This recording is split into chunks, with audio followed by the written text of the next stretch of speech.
ሰላም ጤና ይስጥልኝ። ይህ ከእኔ ጋር እናንብብ የተሰኘው የዩቲዩብ ቻናል ነው።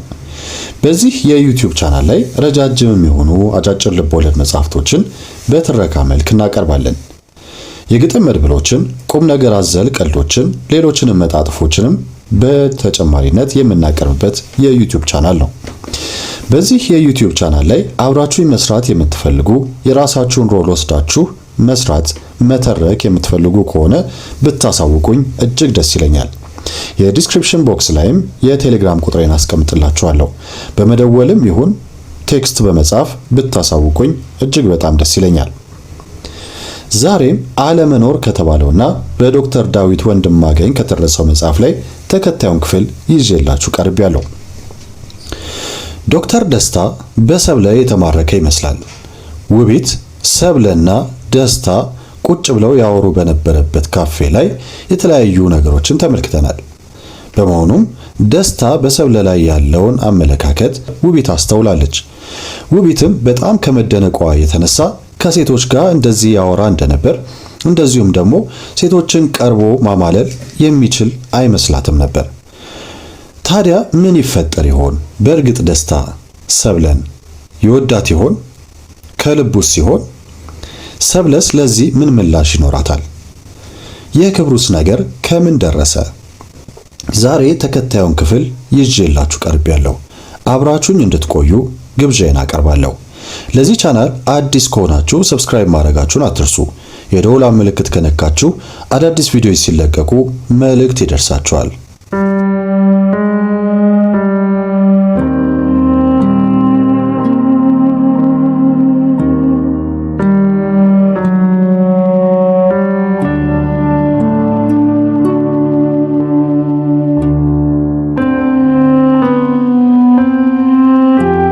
አለመኖር።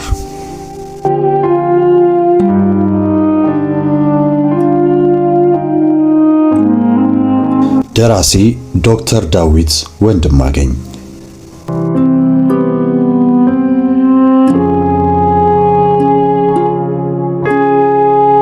ተራኪ ከእኔ ጋር እናንብብ የዩቲዩብ ቻናል።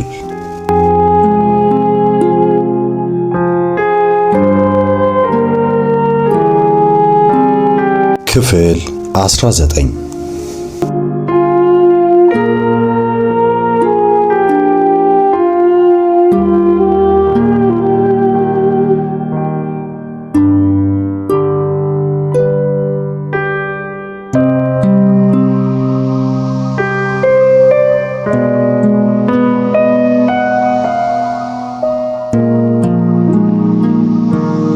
ቀኑ ቅዳሜ ጠዋት ነው።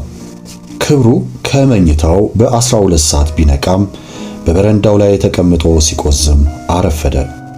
ከአዕዋፍ ዝማሬ እስከ ሩቅ የሚሰማ የመኪና ድምፅ ሐሳቡን ከአንዱ ወደ ሌላው ሲያላጉት ቆየ። አንድ ጊዜ ትላንት ስላያቸው ህመሟን፣ ሌላ ጊዜ ስለ ውቢት አዳር፣ በመሃል የወፎቹን ዜማ፣ መልሶ እንደገና ስለ ሥራ። የወፎቹን ዝማሬ በየመሃሉ እየሰማ ደስታን አስታወሰ። ከጥቂት ጊዜ በኋላ አዲስ አበባ ውስጥ ጠዋት ተነስቶ የወፍ ዝማሬ መስማት ታሪክ ይሆናል። ከደስታ ትንቢቶች አንዱ ነው። ጓደኛው የክብሩን የጠዋት እንቅልፍ የመውደድ ቢያቅም ጠዋት ተነስቶ የወፎችን ዝማሬ እንዲሰማ ይጎተጉተው ነበር። ጉትጎታው ፍሬ አፍርቶ ክብሩ ጠዋት ተነስቶ በረንዳ ላይ በመቀመጥ ትንሽ ሰላማዊ ጊዜን ማሳለፍ የዘወትር ልማዱ አድርጎታል። ለዚህም ደስታን ያመሰግናል። ደስታ አንዳንዴ በቀልድ ይህ እኮ የማይገኝ ታሪክ ነጋሪ መሆን አጋጣሚ ነው፣ ልጆችህን ድሮ ወፎች ይዘምሩ ነበር ብለህ ለመናገር ትበቃለህ ይለዋል። ሌላ ጊዜ ደግሞ የሚጠፋ ነገር አይን ስር ተቀምጦ ያለማየትን የመሰለ ውርነት የለም። ነገሮች እንዳይለወጡ ማድረግ ባትችልም ሳይለወጡ ቀድመህ አትራቃቸው እያለ በቁም ነገር ይሞግተዋል። እነዚህን መሰል የደስታ ጨዋታዎች ክብሩ ሕይወትን ከሚያይበት ጠባብ እይታ ቀስ በቀስ በሰፊው ማየትን እያስተማረው ሄዷል። በአንድ ወቅት ውቢትን አስመልክቶ ተመሳሳይ ምክር መክሮታል። ይህችን ልጅ አሁን ውደዳት፣ መውደድህን አታቆየው ብሎት ነበር። ለደስታ ያለው ጊዜ አሁን የሚል ብቻ ነው። ነገና ትናንት ትርጉም የላቸውም። ለዛሬ ከዛሬም ይህ ደቂቃ ብቻ ነው ያለን ይላል መላልሶ። ለክብሩ ግር የሚለው ደስታ ይህን ሲል ዛሬ የሚኖርበትን መንገድ ብዙዎች እንደሚገምቱት ተስፋ በመቁረጥ አይደለም። ጥሩ ነገርን ጥበቃ ቀን ሲቆጥር አይኖርም። ከእያንዳንዱ ቀን ውስጥ መልካም ነገሩን ፈላፍሎና ቆፍሮ ያወጣል። ሰው ቢሰርቀው አይናደድም። ለአንድ ቀማኛ የዕለት እንጀራው ሆንኩ ማለት ነው ብሎ እንደ ቀልድ ያልፈዋል። ሰው ሲያለቅስ ሲያይ አያባብልም።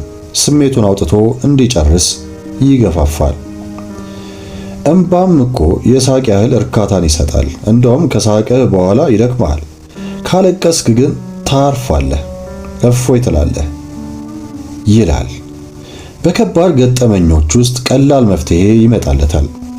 በአንድ ወቅት ክብሩና ደስታ በክብሩ ሹፌርነት ምሳ ሊበሉ ይሄዳሉ። ከሚሰሩበት ሆስፒታል ወጥተው ትንሽ እንደተጓዙ መንገድ ተዘጋጋባቸው። ክብሩ አሻግሮ ሲመለከት ሁለት መኪኖች እንደተጋጩ አስተዋለ። አይ በቃ መዋላችን ነው፣ ባንበላ ይሻለን ነበር አለ። ደስታ መልስ አልመለሰም። እሱም እንደ ጓደኛው አሻግሮ የሚሆነውን እየተከታተለ ነው። ሁለቱ ሾፌሮች እጃቸውን እያወራጩ ይነታረካሉ።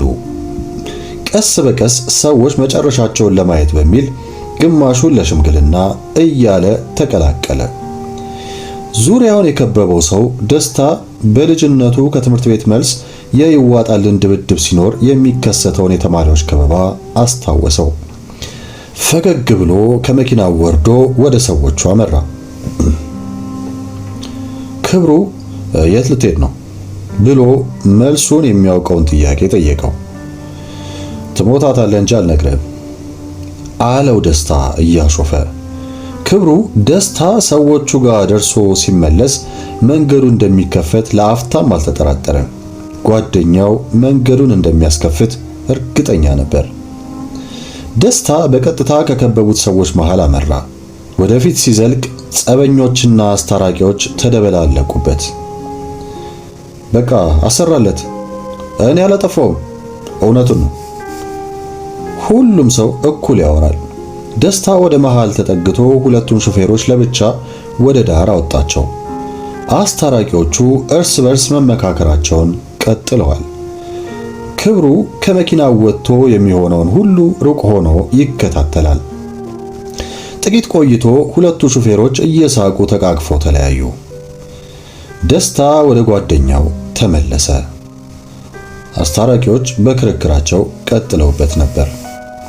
ወደ መኪናው ሲመለስ ክብሩ ምን ብትላቸው ነው በእናትህ እንዲህ ስብሰባውን በደቂቃ ይበተንከው አለው። ምንም መለሰ ደስታ። ጓደኛው እንደሚለምነው ያውቃል። ክብሩ በመለማመጥ መልክ አየው። ምንም አላልኳቸውም፣ ወሬ አትውደድ ቀጠለ ደስታ። ኧረ እባክህ እባክህ። ክብሩ የቀልድም ቢሆን ለመነ። ምንም አላልኳቸውም፣ የደረሰው አደጋ በጣም ትንሽ ስለሆነ ትንሽ ቀለድኩ፣ ሳቁ፣ ጸቡን ረሱት አለ ደስታ።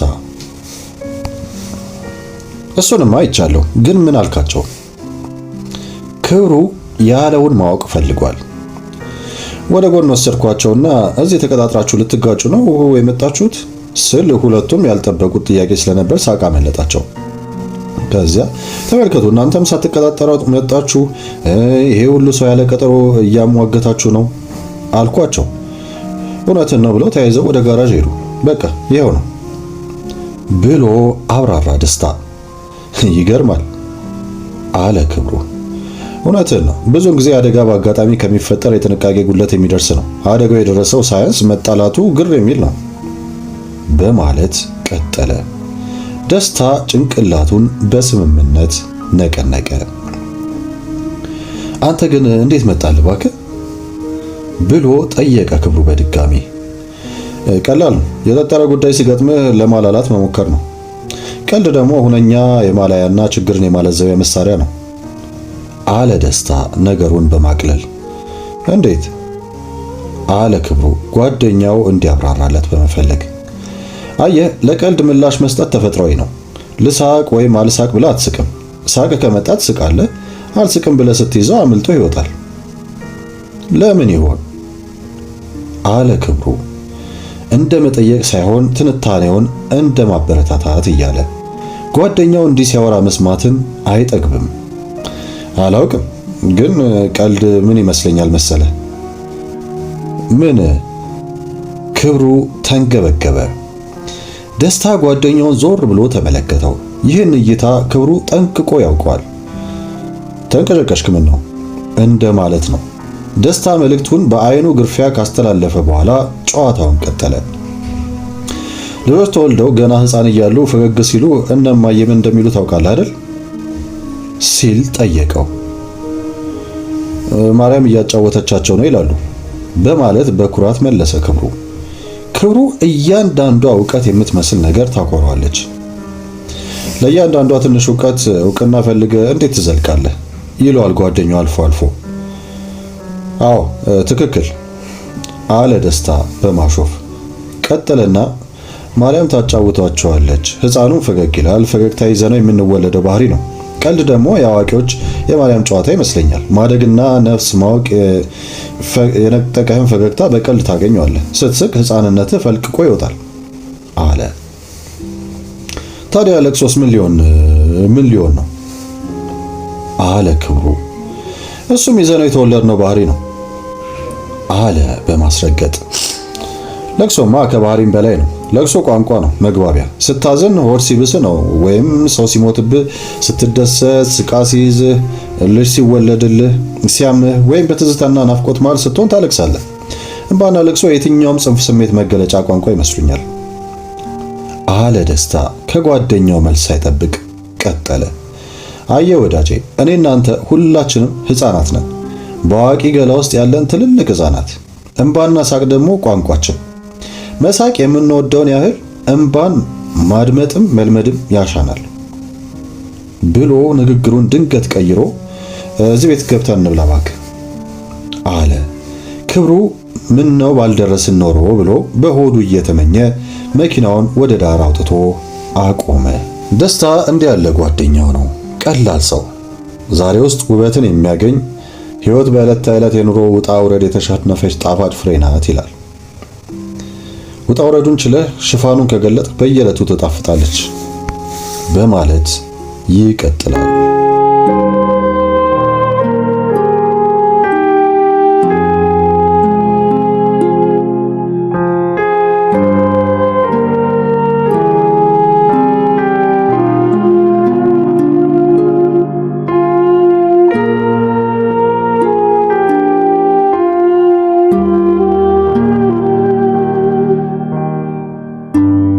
ክብሩ ከበረንዳው ተነስቶ ወደ ቤቱ ገባ። ጠረጴዛው ላይ ትኩስ ፍርፍር ተቀምጦለታል። ሳታገባ ፍርፍር የለመድክ ስታገባ ምን ልትሆን ነው ይለው ነበር ደስታ። ወደ ምግብ ጠረጴዛው ሄዶ ተቀመጠ። ተቀምጦ መብላትንም የተማረው ከደስታ ነው። ክብሩ መብላትና መጠጣትን ለመሰሉ ክንውኖች ጊዜ የሌለው ሰው ነበር። የምትሰራው ልትበላና ልትጠጣ ነው። ለምግብህ ለስራ ከምትሰጠው ክብር በላይ ልትሰጠው ይገባል። ምግብ ያኖርሃልም ይገልሃልም። ተገቢ ክብር ከሰጠኸው አላግባብ ካልተጠቀምከው ትኖርበታለህ። በተቃራኒው ከሆነም ትሞታለህ። መሞትህ ባይቀርም ታፈጥነዋለህ። የደስታ ድምፅ በጆሮው አቃጨለ። ከወንበሩ እንደተቀመጠ ጸሎት ቢጤ ሞካከረ። ብዙ ጊዜ ምን ብሎ እንደሚጸልይ ስለማያውቅ ሰው ሲል የሰማውን ይል ነበር።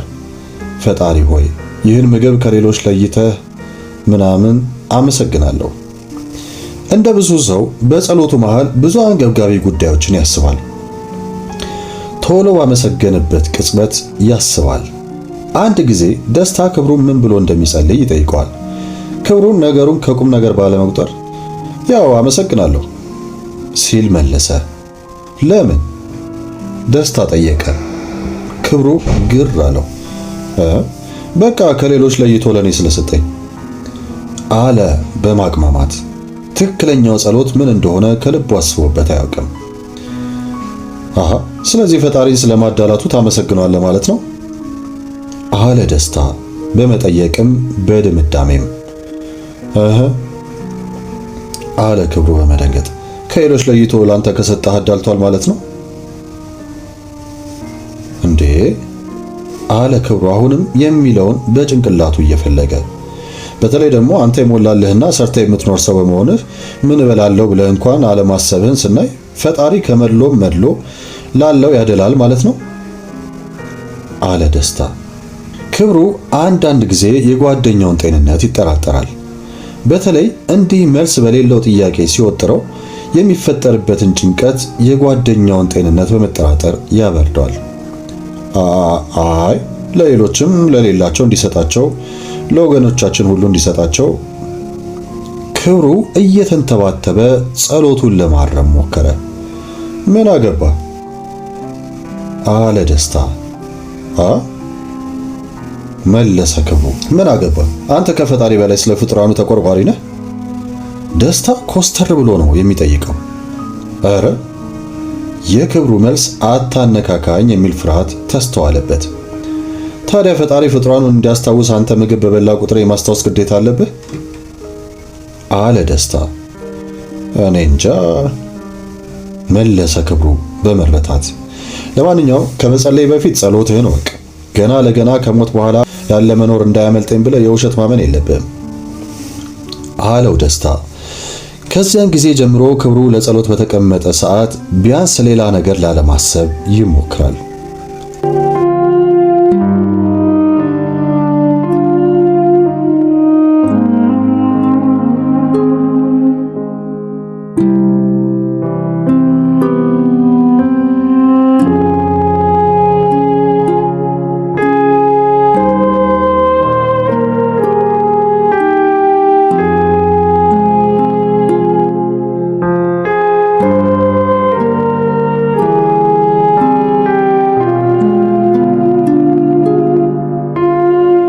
አሁን ወንበሩ ላይ እንደተቀመጠ ፈጣሪ ጓደኛዬን ይቅር በለው ብሎ ጸለየና ወዲያው ፈገግ አለ።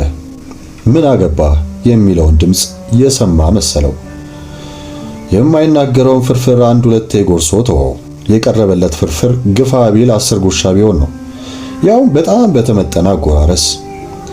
ለቤት ሰራተኛዋ ከዚህ ቀደም በአንዴ ብዙ ምግብ እንዳታቀርብለት ከነገራት በኋላ ምንም ምግብ ሲቀርብ ከምግቡ ይልቅ ሳህኑና ሳህኑ ላይ ያሉት ቅርጾች ጎልተው ይታያሉ። ክብሩ ቤት የሚቀርቡ ምግቦች የደነገጡና የጨነቃቸው ነው የሚመስሉት ብሎ ደስታ ከስራ ባልደረቦቹ ጋር ለግብዣ መጥቶ አስቆበታል። ነገሩን አስታውሶ ፈገግ አለ ክብሩ። የሆነው እንዲህ ነው። ክብሩ የተወሰኑ የስራ ባልደረቦቹን ለምሳ ቤቱ ይጋብዛል። ብዙዎቹ ቤቱን ስለማያውቁ እንግዶቹን ይዞ የመምጣት ኃላፊነት በደስታ ላይ ይወድቅበታል። ደስታም በተባለው ቀን 4ቱን እንግዶች በመኪናው ጭኖ በቀጥታ ወደ ስጋ ቤት ይዟቸው ይሄዳል። እንግዶቹም ግራ በመጋባት ምሳ ልንበላ አይደል የምንሄደው የሚል ጥያቄ ያነሳሉ። ደስታም ክብሩ ቤት ምሳ ይበላል እንጂ አይጠገብም ይላቸዋል እንደዋዛ። እንግዶቹም በደስታ ጋባዥነት ጥሬ ስጋቸውን በልተው ወደ ክብሩ ቤት ያቀናሉ። ክብሩም ድግሱን አዘጋጅቶ ያቀርባል። እንደተለመደው ብዙ አይነት ምግብ ቀረበ። ሆኖም ግን የምግቡ ብዛት የአይነት እንጂ መጠኑ እንካ ግን እንዳትነካ አይነት ነበር። በዚህ ጊዜ ነው ደስታ ክብሩ ቤት የሚቀርቡ ምግቦች የደነገጡና የጨነቃቸው ነው ይመስሉት ያለው። ከእንግዶቹ አንዷ ተረቡን ለማስቀጠል በመፈለግ ለምንድን ነው የደነገጡት ስትል ጠየቀች። ልንበላ ነው ብለው ፈርተው ነዋ አለ ጨዋታ አዋቂው ደስታ። ቤቱ በአንድ ጊዜ በሳቅ ተሞላ። እስኪ ተመልከቷቸው፣ እነዚህ ምግቦች አያሳዝኑ? ሚጢጢ ሚጢጢ ሆነው ማድነቅ ነው እንጂ መብላት ኩነኔ ነው ቀጠለ ደስታ። ክብሩ ትንሽ እንደማፈር ቢልም በጨዋታው አልተከፋም። በተለይ ከእንግዶቹ አንዷ ውቢት ስትስቅ ደስ ስላለው ደስታ ወዲያው ቀጠለና እኔስ ምን የመሰለ ስጋ ጋበዝኳቸው መሰለ አለ ወደ ጓደኛው ጆሮ ጠጋ ብሎ።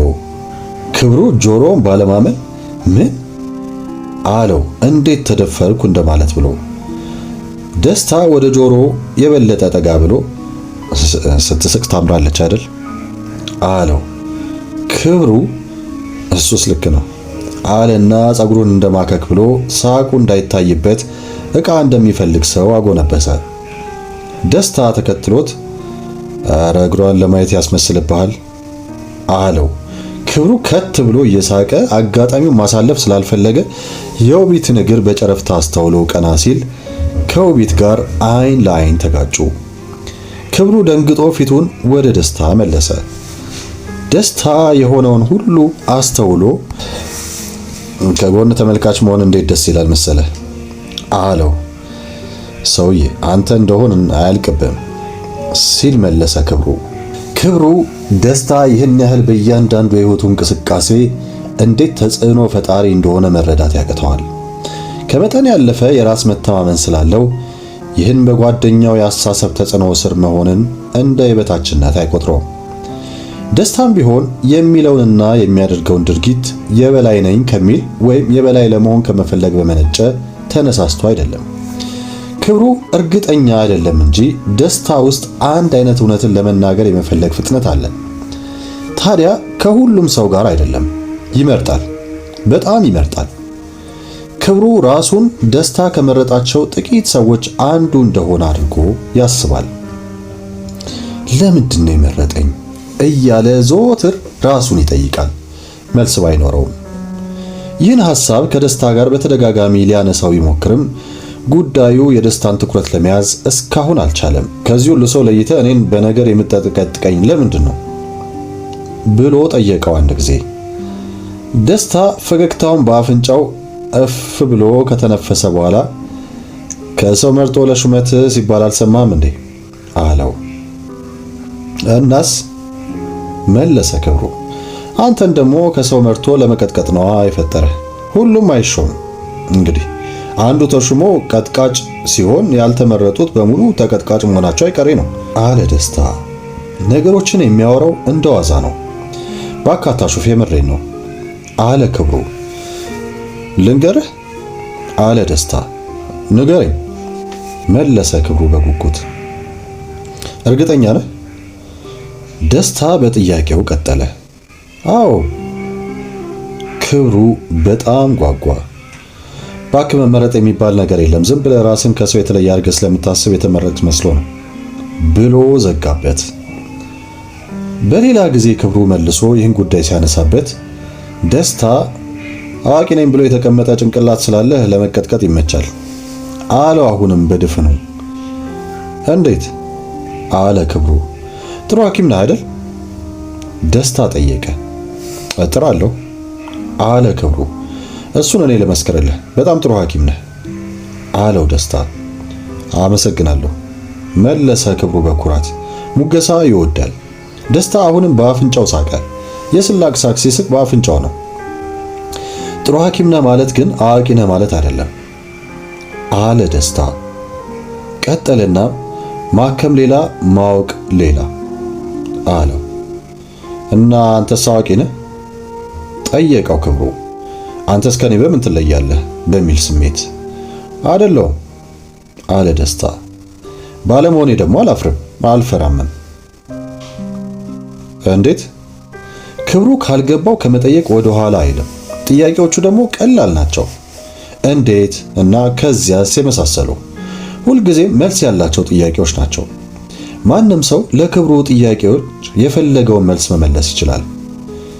ደስታ ጥያቄ ወርውረህ መልሱ እንዳይመታህ ፊትን የምትሸፍን ነው የምትመስለው ይለዋል ሲያሾፍበት። እንዴት ማለት ጥሩ ነው። ደስታ መሟዘዝም ይችላል። አዋቂ አይደለሁም ብለህ ካመንክ እንዴት አታፍርም? ክብሩ ረዘም ያለ ጥያቄ ጠየቀ። ለምን አፍራለሁ? አዋቂ አይደለሁም ማለት የማውቀው ነገር የለም ማለት አይደለም። ብዙ ነገር አውቃለሁ። ነፍስ ካወቅኩ ጀምሮ ብዙ ነገር አውቃለሁ። ግን አዋቂ አያስብለኝም መለሰ ደስታ። ለምን? ክብሩ ሌላ ጥያቄ ወረወረ። አዋቂ የሚባል ነገር አለ ብዬ አላምንም አለ ደስታ። ለምን ታስገድደኛለህ በሚል ስሜት። ጭራሽ አለ ክብሩ። ትንሽ ያበዛህ አይመስልም ሲል ቀጠለ። በፍጹም ደስታ ፈርጠም ብሎ መለሰ። በአቋሙ እንደሚጸና ምንም ጥርጥር አልነበረውም። እንዴት ይሆናል? ክብሩ ነበር። ላስረዳህ አለ ደስታ። እንዲህ ብለህ ዘልፈኝማ አንላቀቃትም አለ ክብሩ። እኔ ማንንም አልዘለፍኩም። መርሳት የሌለብህ ነገር በእኔና በአንተ መሃል ልዩነት የለም። ሐኪም መሆን አዋቂ መሆን አይደለም። ያን ማለት ደግሞ የሐኪሞች ብሔር ተወላጅ እንደመሆኔ መጠን ሊያስጠይቀኝ አይችልም አለ ደስታ። እሺ በገዛ ብሔሬ መቀለድ መብት የተጠበቀ ነው አለ ክብሩ ቀልዱን በቀልድ ለመመለስ እየሞከረ። እሺ እንግዲያውስ ለማለት የፈለግኩት አዋቂ የለም ስል እዚህ እኛ መሃል ብቻ ለማለት አይደለም። የትም ቦታ ቢሆን በየትኛውም ሙያ ላይ አዋቂ የለም። አልገባኝም አለ ክብሩ። ዕውቀት እንጂ አዋቂ የለም አለ ደስታ ባጭሩ ለማስረዳት እየጣረ። እሺ አለ ክብሩ እንደሚያብራራለት በማሰብ። ዕውቀት አለ በአካባቢያችን ከኛ ውጪ። ከዚያ ዕውቀት ላይ ትንሽ እየቆነጠርን እናውቃለን። ዛሬ ያወቅነው የመሰለን ነገር ነገ ውሸት ይሆናል ቀጠለ ደስታ። አሃ አለ ክብሩ ወደ መረዳት እያዘነበለ። ስታስበው ሌላ ሰው መጽሐፍ ላይ የጻፈውን ነገር አንብበህ በቃል ስለያዝክ እንዴት አዋቂ ልትሆን ትችላለህ? ምድርና በሞላዋ ያለው ሁሉ ተሰጥቶናል፣ ግን አናውቀውም፣ አንረዳውም። ትንሽ ሲገለጽልን የገባን ይመስለናል፣ እንሳሳታለን። የምንሳሳተው ደግሞ በእውቀታችን ስለምንረጋ ነው እያለ ማብራራቱን ቀጠለ ደስታ። በእውቀታቸው ከተረጋጉ ሙያተኞች መሃል ደግሞ ሐኪሞች ዋነኞቹ ነን። ያ ትልቅ ስህተት ይመስለኛል ሲል ደመደመ። ደስታ ይህን ሲያወራ በቀኝ እጁ ጠረጴዛውን ተመርኩዞ ፊቱን በ5 ጣቶቹ ደግፎ ነበር። ታዲያ እኔን ለይተህ ለምን? ክብሩ ወደ ግል ጉዳዩ ተመለሰ። ደስታ እጁን ከፊቱ ላይ አንስቶ ተው እንጂ እንደማለት ምልክት አሳየው። ጓደኛዬ ስለሆንክ ነዋ አለው። ታዲያ ጓደኛ እንዲደረጋል አለ ክብሩ በስስት አይን ጓደኛውን እያስተዋለ። እውነተኛ ጓደኛ እኮ የህሊና ድርብ ድምፅ ነው። የራስህ ህሊና ሲደክም ትንሽ መጠኑን ይጨምርልሃል። አሁን ያልኩህን ሁሉ ልብ ያውቃል ያምናልም ሲል መለሰ። ትገርማለህ። ለማንኛውም አለ ክብሩ ብዙ ነገር ትርጉም እንዳለው አምኗል። ሌላው ደግሞ አንተ ብቻን አይደለም የኔም የራስም የሁላችንም ምስል ነህ አለ ደስታ። በል ለዛሬ ይበቃኛል አለ ክብሩ ሌላ ውስብስብ ውይይት ውስጥ ላለመግባት። ይህን የመሳሰሉ ብዙ ጨዋታዎችን ቢያውቁም ክብሩ አሁንም ድረስ ለምን እኔን የምትለው ጥያቄ ታስደምመዋለች። ምስል ነህ ሲለኝ ምን ማለቱ ነበር ሲል ጠየቀ ራሱን። ከምግብ ጠረጴዛው ተነስቶ ወደ መኝታ ክፍሉ እያመራ